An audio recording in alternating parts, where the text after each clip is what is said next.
Banten yang terletak di wilayah paling barat Pulau Jawa merupakan sebuah provinsi yang ada di Tatar Pasundan, pernah menjadi bagian dari Provinsi Jawa Barat namun mengalami pemekaran sejak tahun 2000 berdasarkan keputusan UU nomor 23 tahun 2000. Pusat pemerintahan Banten berada di Kota Serang. Berdasarkan Wikipedia, total luas Provinsi Banten sebesar 9.662,92 km persegi dengan jumlah total populasi pada tahun 2017 sebanyak 12.448.160 juta jiwa dengan kepadatan 1.288 jiwa per kilometer persegi. Saat ini di Banten didiami oleh beberapa etnis tertentu, yaitu etnis Banten, Sunda, Jawa, Betawi, Tionghoa, Batak, Minangkabau dan lain-lain. Terletak di pesisir Selat Sunda dan menjadi pintu gerbang lintas Pulau Sumatera dan Jawa karena letaknya yang sangat strategis. Wilayah Laut Banten merupakan salah satu jalur laut yang potensial karena Selat Sunda dapat dilalui kapal besar yang menghubungkan Australia dan Selandia Baru dengan kawasan Asia Tenggara. Berdasarkan letaknya secara geografis, maka Banten terutama wilayah Tangerang Raya merupakan wilayah pendukung bagi Provinsi DKI Jakarta. Banten berbatasan dengan Laut Jawa di sebelah utara, Samudra Indonesia di selatan, Selat Sunda di sebelah barat dan DKI Jakarta serta Jawa Barat di timur. Sejarah berdirinya Banten pada masa lalu dikenal dengan nama Bantam, merupakan suatu daerah yang memiliki pelabuhan yang sangat ramai dan kehidupan masyarakat yang terbuka serta makmur. Pada abad ke-5 Banten adalah bagian dari Kerajaan Tarumanegara ditandai dengan penemuan prasasti peninggalan kerajaan tersebut pada 1947 berupa prasasti Cidang Hyang atau juga dikenal dengan prasasti Lebak, ditemukan di Kampung Lebak di tepi Cidang Hyang, yang isinya mengagungkan keberanian Raja Purnawarman. Ketika Kerajaan Tarumanegara runtuh yang disebabkan oleh serangan Kerajaan Sriwijaya, kekuasaan di daerah ini dipegang oleh Kerajaan Sunda. Simak juga sejarah Kerajaan Tarumanegara, peninggalan kerajaan Islam di Indonesia, dan sejarah Kerajaan Mataram kuno. Penduduk Banten menggunakan bahasa daerah Banten, bahasa yang merupakan salah satu dialek bahasa Sunda yang dekat dengan Sunda kuno namun digolongkan sebagai bahasa Sunda kasar pada tingkatan bahasa Sunda modern. Kata Banten sudah ada jauh sebelum pendirian Kesultanan Banten sebagai bagian dari sejarah berdirinya Banten. Banten digunakan untuk menamai sebuah sungai, yaitu Cibanten yang artinya Sungai Banten dan area sekelilingnya. Referensi tertulis mengenai Banten dapat ditemukan dalam naskah Sunda kuno Bujangga Manik, yang menyebutkan nama tempat di Banten dan sekitarnya. Sungai ini melewati dataran lebih tinggi yang disebut Cibanten Girang atau yang disingkat sebagai Banten Girang saja. Pada tahun 1988 sebuah riset dilakukan di Banten Girang dan menemukan bahwa pemukiman di tempat ini telah ada sejak abad ke-11 hingga 12 atau sewaktu Kerajaan Sunda berkuasa. Diketahui juga bahwa area ini berkembang pesat pada abad ke-16 yaitu ketika Islam pertama kali masuk di wilayah ini. Perluasan wilayah kemudian berkembang ke Serang dan daerah pantai, di mana di daerah pantai ini Sunan Gunung Jati mendirikan Kesultanan Banten. Ketahuilah juga silsilah Kerajaan Kediri, sejarah Kerajaan Kediri, dan peninggalan Kerajaan Kediri.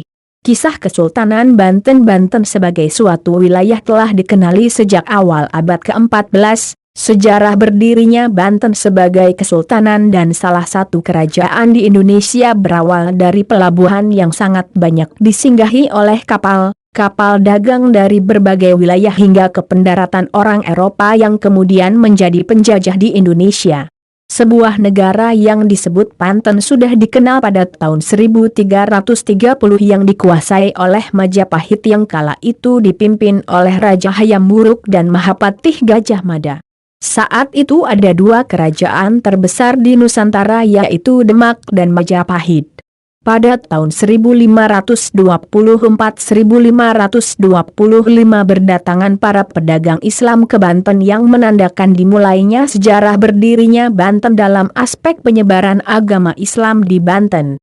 Tahun 1524 Sunan Gunung Jati dan pasukan gabungan dari Kesultanan Cirebon dan Demak mendarat di pelabuhan Banten, dengan fokus untuk merebut Banten Girang.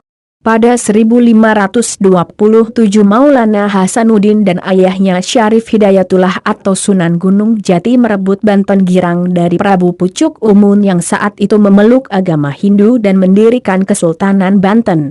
Sebelumnya, Sultan Demak mengangkat Maulana Hasanuddin sebagai Bupati Banten. Sejarah berdirinya Banten sebagai kesultanan dimulai pada pengangkatan Sultan Banten pertama yaitu Sultan Hasanuddin, kemudian mulai memerintah sejak 1552-1570. Hal ini sekaligus menandakan bahwa Banten telah menjadi kerajaan Islam sejak pengambil alihan kekuasaan oleh Demak melalui Hasanuddin. Kesultanan Banten pada masa Hasanuddin menguasai kedua sisi Selat Sunda. Penerus Maulana Hasanuddin adalah Maulana Yusuf yang memperluas wilayah kekuasaan Banten ke daerah pedalaman. Kesultanan Banten menaklukkan kekuasaan kerajaan Pajajaran pada 1579, merebut ibu kota kerajaan Sunda yaitu Pakuan Pajajaran, merampas Palangka Sriman Sriwacana yaitu tempat duduk penobatan Raja Sunda agar tidak ada lagi raja yang bisa dinobatkan di kerajaan Pajajaran. Banten mencapai kejayaan puncak pada masa pemerintahan Sultan Ageng Tirtayasa, 1681-1683, dengan kepemilikan armada yang mengesankan, bahkan konon mengupah orang Eropa untuk bekerja pada Kesultanan Banten. Untuk mengamankan jalur pelayaran, Banten juga menaklukkan kerajaan Tanjung Pura di Kalimantan Barat pada 1661. Sayangnya pada 1680 perpecahan muncul di Kesultanan Banten dalam bentuk perselisihan antara Sultan Ageng dan putranya yaitu Sultan Haji, yang dimanfaatkan oleh Foch untuk mendukung Sultan Haji sehingga terjadi perang saudara. Perang ini menyebabkan Sultan Ageng terdesak dan mundur ke selatan pedalaman Sunda bersama dua putranya yang lain. Namun beliau tertangkap pada 14 Maret 1683 dan diasingkan serta ditahan di Batavia. Kedua putranya yang lain yaitu Pangeran Purbaya dan Syekh Yusuf ditangkap oleh Foch pada 1683 dan 1684. Akhir dari Kesultanan Banten, Sultan Haji harus membayar bantuan dari Foch dengan menyerahkan wilayah Lampung pada 12 Maret 1682, yang tertera dalam surat dari Sultan Haji kepada Mayor Isaac de Saint-Martin, seorang admiral kapal Foch yang sedang bersandar di pelabuhan Banten. Perjanjian dengan Foch pada 22 Agustus 1682 memperkuat hak monopoli Foch akan perdagangan lada di Lampung. Tidak hanya itu, berdasarkan perjanjian tanggal 17 April 1684, kerugian Foch akibat perang harus diganti oleh Sultan Haji. Foch semakin merajalela dalam sejarah berdirinya Banten. Sepeninggal Sultan Haji pada 1867, pengaruh Foch di Kesultanan Banten semakin besar dengan diangkatnya dua orang sultan lagi melalui persetujuan Foch.